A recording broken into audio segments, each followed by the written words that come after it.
A continuación, presentaremos nuestro cuarto proyecto para la materia de aprendizaje automático impartida por el profesor Edson Estrada López de la Facultad de Ingeniería de la Universidad Autónoma de Yucatán.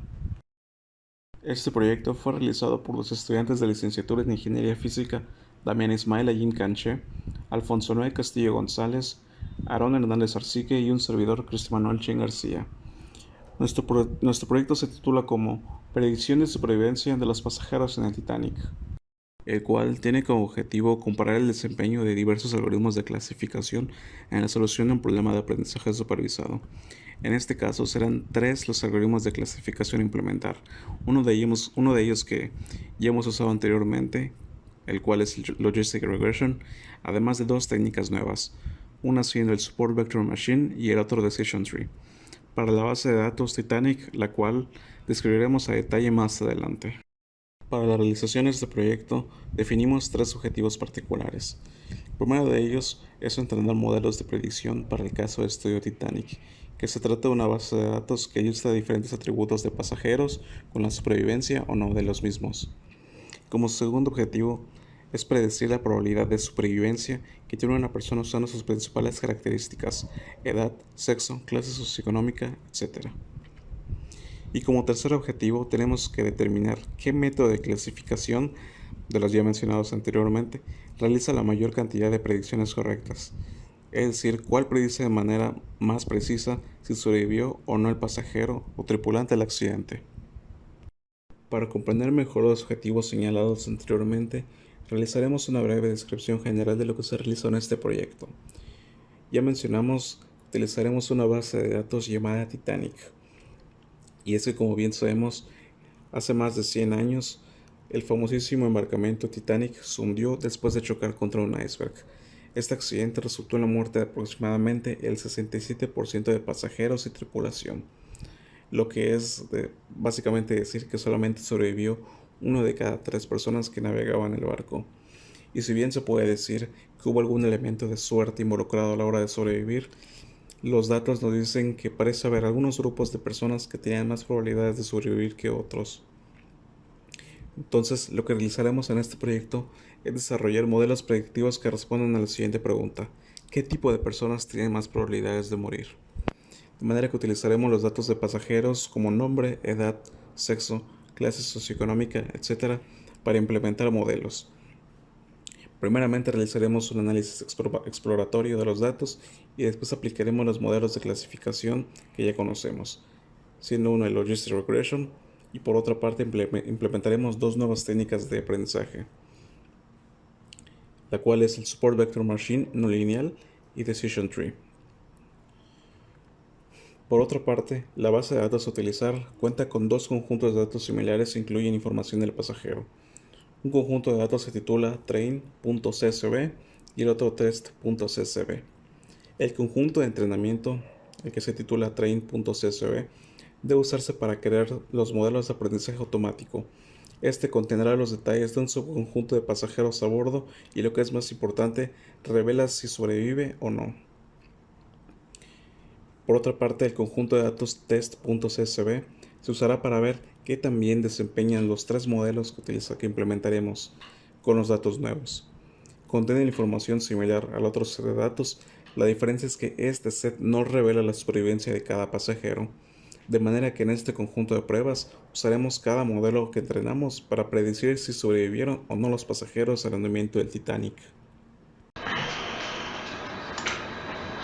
Hola, muy buenas, mi nombre es Damián Jim y yo les voy a presentar la primera parte del proyecto número 4 de la asignatura Aprendizaje Automático, Algoritmos de Clasificación número 2.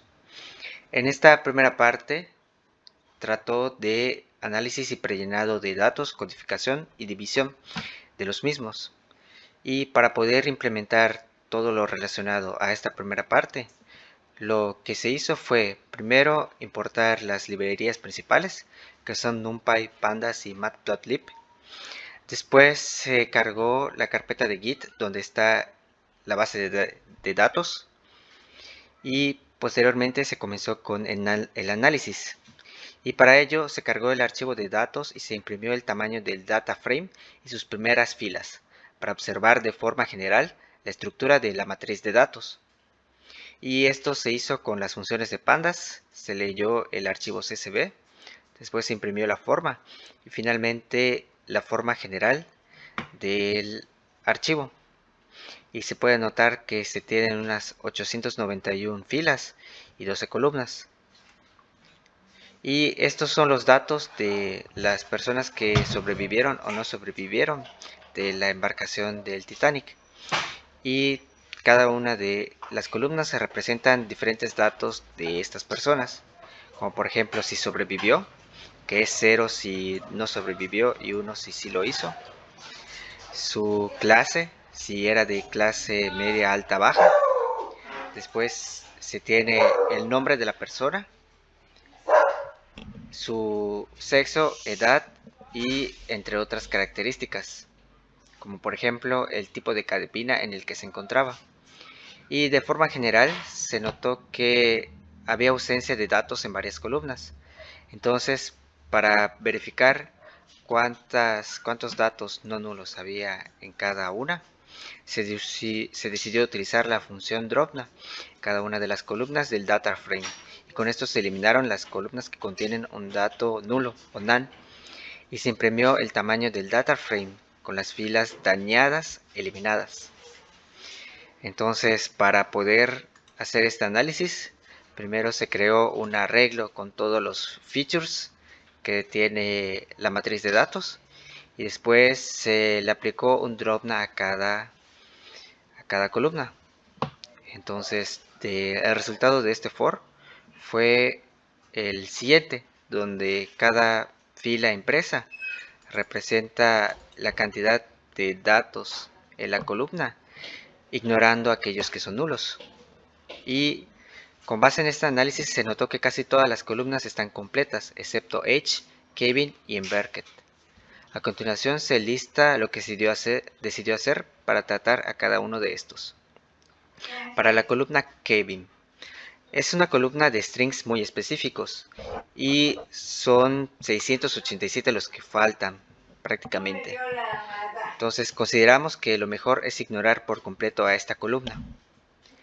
En la parte de H, pues esta columna es de tipo numérico, así que se hará uso de una función de interpolación para completar los datos faltantes. Finalmente en Barket, pues notamos que solo faltan dos datos, así que lo más conveniente fue rellenarlos con la etiqueta que más se repite. Y todo esto que se listó aquí se implementó en el código de la siguiente manera. Primero se eliminó la columna Kevin con la función df.drop, donde se le dio el nombre de la columna y después se le dijo que se haga que como tal es una columna y que haga el reemplazamiento al correr la función. Después se interpoló la columna H para rellenar los datos nulos con el método de interpolación. Y por último, para aplicar el tercer punto y rellenar los datos de Embarked, lo que se hizo fue ver cuál era la etiqueta más repetida en esta parte. Y se notó que la que más se repite era la etiqueta S. Como se puede notar, son casi 650 datos que son S. Y C y Q pues no son tan populares como esta que ya se mencionó. Por lo tanto, se decidió rellenar los datos faltantes de Embarked con la etiqueta S. Y esto se hizo con la siguiente función. Una vez que se llenaron los datos faltantes en las tres columnas donde se notó que había ausencia de datos, pues se comprobó que ya no hubiera faltantes. Y para ello se volvió a replicar esta función donde se consideran a todos los features y se corrió un for alrededor de este arreglo, de modo que se imprimió el tamaño sin datos nulos de cada una de las columnas y se notó que gracias a el preprocesamiento todas las columnas ya tenían 891 de 891 filas que debían tener. Por lo tanto, se concluyó que este rellenado de datos se realizó de forma correcta. Después se preprocesaron los datos en las columnas sex y embarked, de modo que en la primera se muestre un 1 si se trata de un hombre y 0 si se trata de una mujer. Y en la segunda un 0 si es C, 1 si es Q y 2 si es S. Prácticamente esta fue una tarea de codificación para convertir una columna de datos categóricos en datos numéricos. Y esto se realizó con estas funciones de pandas. Pandas.categorical y después se sustituyó lo que se tenía en la columna sex por cat.codes y también se realizó el mismo procedimiento para embarked. Y repitiendo, sex se trató de una columna con ceros y unos y embarked de una columna de ceros, unos y dos. El siguiente paso consistió en normalizar las columnas age y fare, de modo que el dato más grande sea igual a 2 y el más pequeño igual a 0. Esto se realizó de esta forma debido a que los algoritmos de Support Vector Machine que se usarán para entrenar los modelos son muy sensibles a la escala de los datos. Y esta normalización se realizó con el siguiente código. Posterior al preprocesamiento se dividió al conjunto de datos en 4 partes: xtrain, xtest, ytrain y ytest. Las primeras dos continuaban a las columnas con datos numéricos y en las otras solo estaba la columna survived, considerando un 70% del set para entrenamiento y el resto para pruebas. Entonces, para poder identificar cuáles de estas columnas eran completamente numéricas, se imprimió el info del data frame y se vio que las numéricas fueron pclass, sex, age, cSp, parch, fair y embarked. Y otra que era numérica era la de passenger ID, pero esta no significaba, no tenía una importancia para el entrenamiento, entonces se ignoró. Finalmente se realizó la división de la matriz de datos en una parte para entrenamiento y otra para prueba, utilizando la función de scikit-learn, train, test, split. Y finalmente se obtuvieron los datos, los conjuntos de datos para entrenamiento y los de prueba que utilizarán los modelos. Y el código de los modelos se basó principalmente en funciones de librería. Y este procedimiento que sigue a continuación será presentado por mis otros compañeros. Esto ha sido todo de mi parte. Muchas gracias por su atención. Hola, buenas tardes. Ahora vamos a hablar sobre la implementación de los algoritmos de clasificación, comenzando con Logistic Regression. Primero vamos a plantear que se van a utilizar dos tipos de funciones de la librería scikit-learn que utilizan el algoritmo de Logistic Regression. El primero, pues, es la función de Logistic Regression, para la cual lo primero que se realiza es plantear la función colocando un máximo de iteraciones de 1000, ya que vimos que el máximo de iteraciones predeterminado, que es de 100, no era suficiente para poder converger la función. Lo siguiente que hay que hacer es importar el método gridSearch de la misma librería scikit-learn. Esto nos va a servir para modificar los hiperparámetros de las funciones. Nosotros vamos a definir un diccionario en el cual coloquemos los hiperparámetros deseados a modificar y las opciones que deseamos utilizar. Vamos a realizar una comparación cruzada de estos. La lista de hiperparámetros utilizados para esta función en específico fueron que vamos a utilizar 4 diferentes tipos de solucionadores: el de Newton Conjugate Gradient, Stochastic Average Gradient, la variación de este mismo pero con una resolución más rápida, y el algoritmo de memoria limitada de un grupo de investigadores que son cuatro apellidos. También vamos a modificar el hiperparámetro de multiclase, ya que nuestra muestra, pues, al tener múltiples columnas se puede considerar como multiclase. Y vamos a utilizar el one versus rest y el multinomial. De igual forma vamos a modificar el hiperparámetro C, el cual es el inverso, el, el peso inverso de la regularización, que con valores pequeños se incrementa es más fuerte la regularización. ¿Ok?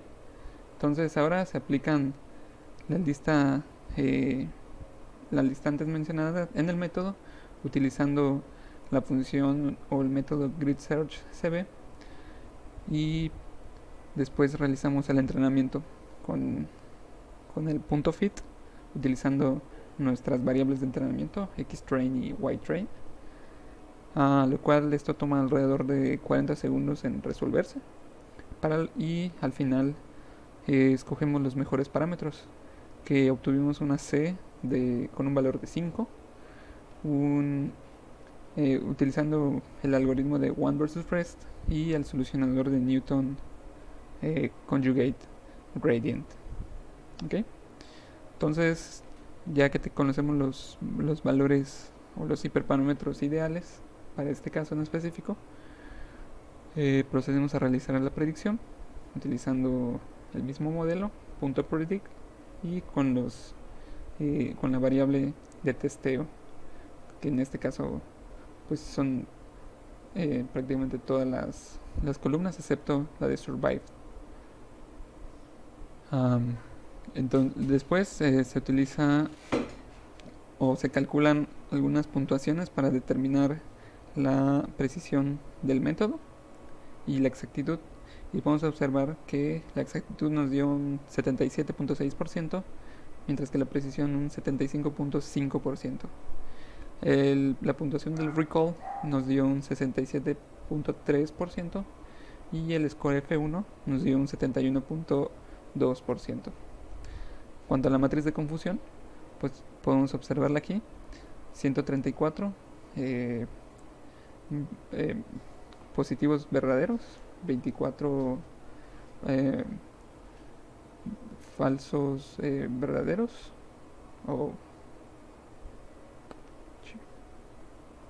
Ok, ahora vamos a observar la matriz de confusión, que en este caso tenemos 134 verdaderos positivos, 24 falsos positivos, 36 falsos negativos y 74 verdaderos negativos, lo cual pues se puede decir que es un modelo pues bastante bueno relativamente. Y posteriormente vamos a aplicar otra función que utiliza la regresión logística, que en este caso es el Stochastic Gradient Descent Classifier, el cual es de igual forma de la librería scikit-learn, y utiliza específicamente el modelo de regresión logística para predecir cuestiones.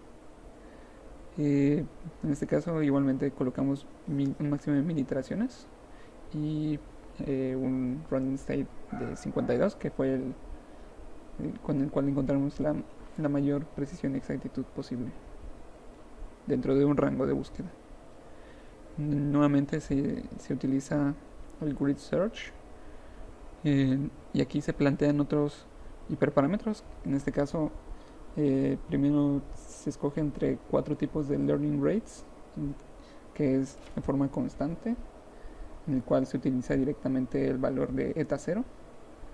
También está el optimal, el cual es calcular eta en función de alfa, t y t0, pero es más o menos 1 entre alfa multiplicado por t más t0, donde t0 es un valor heurístico propuesto por Leon Buteau. También está el escalamiento inverso, que es calcular eta igual a eta 0 dividido entre la potencia de t elevado a un exponente que se establece, y el modelo adaptivo, el cual es muy similar al constante, pero siempre va a ser constante siempre y cuando el entrenamiento decrezca o vaya convergiendo. Después se plantean unos valores de eta 0, se plantean algunos valores de alfa, que son coeficientes que se utilizan en el modelo, y se utiliza una fracción de validación, que este es un valor flotante entre 0 y 1. Pues se escogieron algunos valores para el análisis. Entonces se aplica el método, nuevamente utilizando el grid search.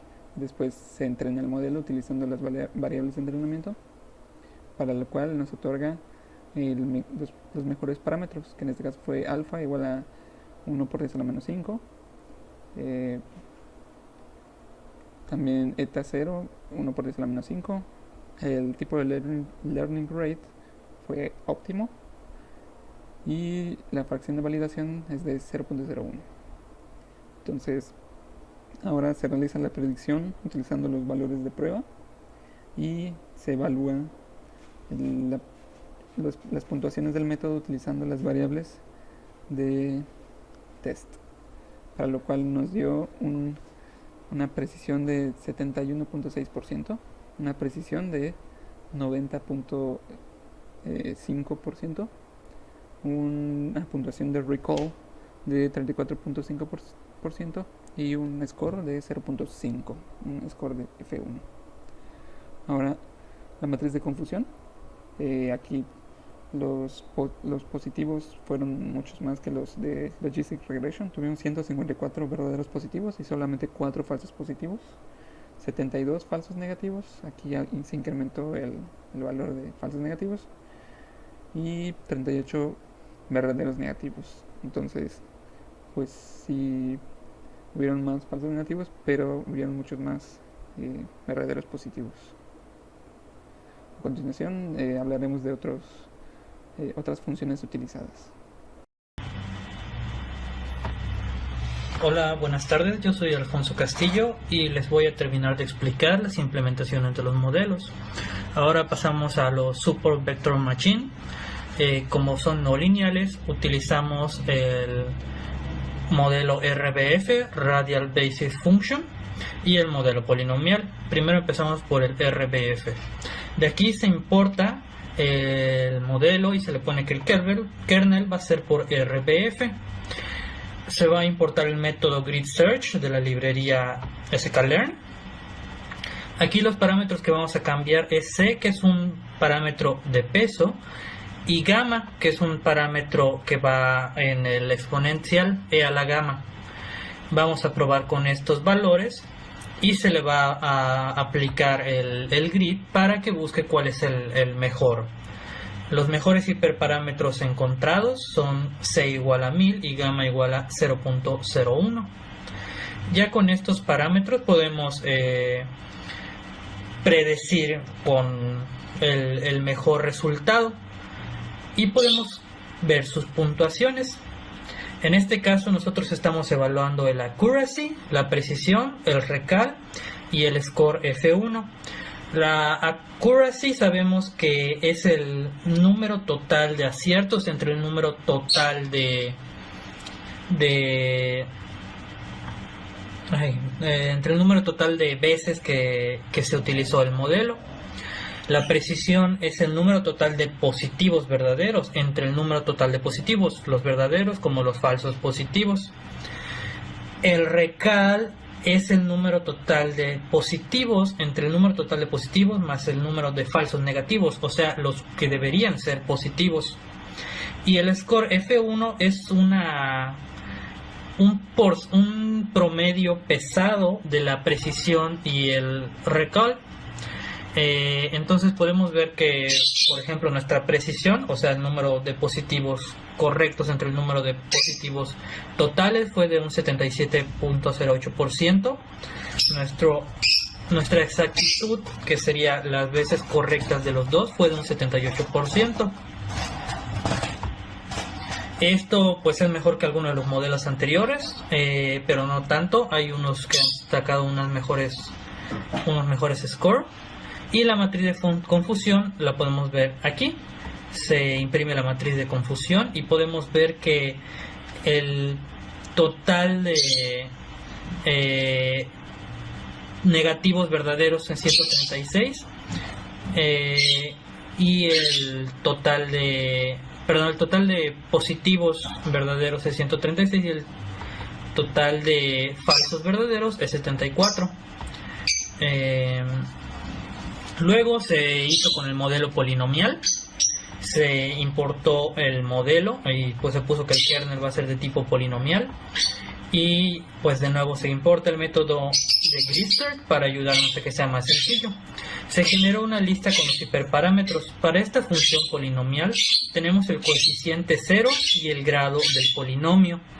Este fue un poquito complicado porque estuvimos buscando entre varios intervalos hasta que encontramos esos intervalos que nos dio algo bastante correcto, y se aplica en el método para buscar los mejores valores y luego para entrenar al modelo.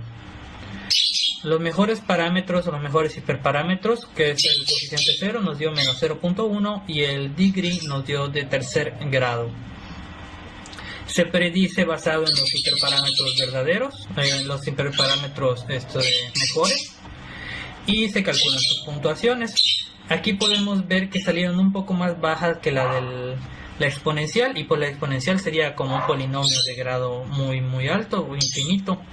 Entonces pues es un poco, pues no obvio, pero algo que sería intuitivo. Podemos ver que aún así tiene una muy buena accuracy y una muy buena precisión, una muy buena exactitud y precisión, llegando al 76.86% y el 72.22%. Y su matriz de confusión aquí lo podemos ver, el total de verdaderos positivos, aquí son 128, y el total de verdaderos negativos de 78. Podemos compararla con la anterior y podemos ver que tuvo más en los verdaderos negativos pero menos en los positivos, y eso afecta, como ya vimos, en la precisión, que bajó un poquito, bajó de 0.77 a 0.72. Luego el siguiente modelo que se utilizará son los árboles de decisión, los clasificadores de árboles de decisión. Por lo tanto, importamos el modelo, aquí está, Decision Tree Classifier. Importamos el método de Grid Search también, porque aquí igual podemos cambiar bastantes valores. En este caso de los árboles de decisión podemos cambiar la máxima profundidad que puede alcanzar el árbol. Sí, ¿por qué hacemos esto? Porque si nosotros lo dejamos libre, el árbol podría extenderse demasiado y hacer un overfitting. Entonces intentamos con estos valores para ver cuál sería la profundidad máxima, pues muy buena, correcta, deseada, para evitar que haya un overfitting. Entonces, pues aquí buscamos de nuevo los mejores parámetros y entrenamos al modelo. Luego de entrenar al modelo, pues vemos cuáles son el mejor parámetro, y nos dice que lo mejor para este modelo es que tenga una profundidad máxima de 3. Entonces podemos generar el árbol, que queda bastante interesante. ¿Por qué? Porque podemos ver cómo en solo 3 niveles nos da pues los valores correctos de si vive o si muere. Por ejemplo, aquí nos da el valor correcto de todos los samples. Aquí también en unos tiene más y en unos tiene menos accuracy, menos exactitud. En este caso está utilizando X0, X1, X5 y X2, que si podemos verlo en la parte de los datos del prellenado, podemos ver que X0 es el passenger ID, X0 es la clase, el pasajero, X1 es si es hombre o mujer, X2 es su edad, 1, 2, 3, 4 y 5 es el parch. Podemos ver 1, 0, clase, 2, sexo, 3, edad. Y pues aquí podemos ver que empezando desde el sexo, nos da una división bastante grande, pues tiene un poco de sentido, ¿no? Que se decían niños y mujeres primero. Luego aquí nos da la clasificación, la clase en la que estaban, y aquí en la 5 nos da cuánto les costó el boleto, que perdón, el boleto es el 5, que va relacionado a la clase en la que estaban generalmente. Y es bastante interesante ponerse a ver cómo funciona el árbol y cómo va decidiendo, porque es una caja blanca. Generalmente los algoritmos anteriores no sabemos, o es más complicado saber cómo toma la decisión. Pero en este caso es sencillo ver qué movimientos o qué modelo está utilizando para llegar a una decisión correcta. Predecimos basado en los mejores hiperparámetros y volvemos a imprimir sus puntuaciones.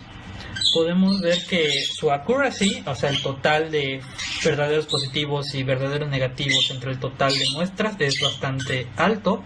Su precisión está un poco mejor que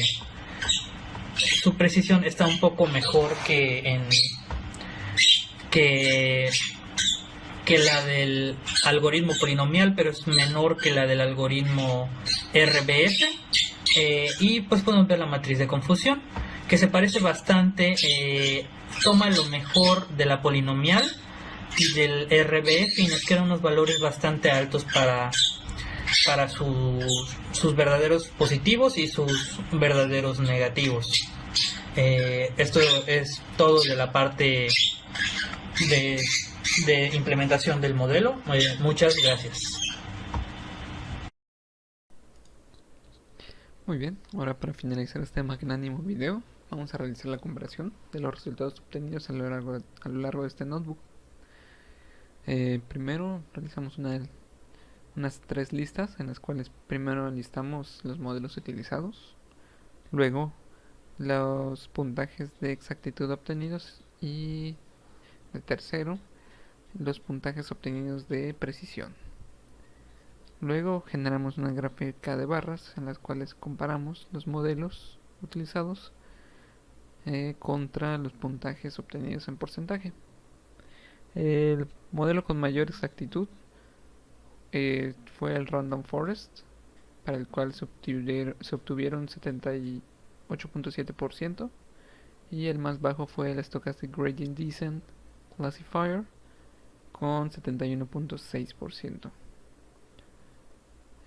Por otro lado, podemos observar que contrastando, el modelo con mayor puntaje de precisión fue el Stochastic Gradient Descent Classifier con un puntaje de 90.5%, y el más bajo en este caso fue el Support Vector Machine lineal con 72.2%, que es este de aquí. Y eso es todo, muchas gracias por su atención.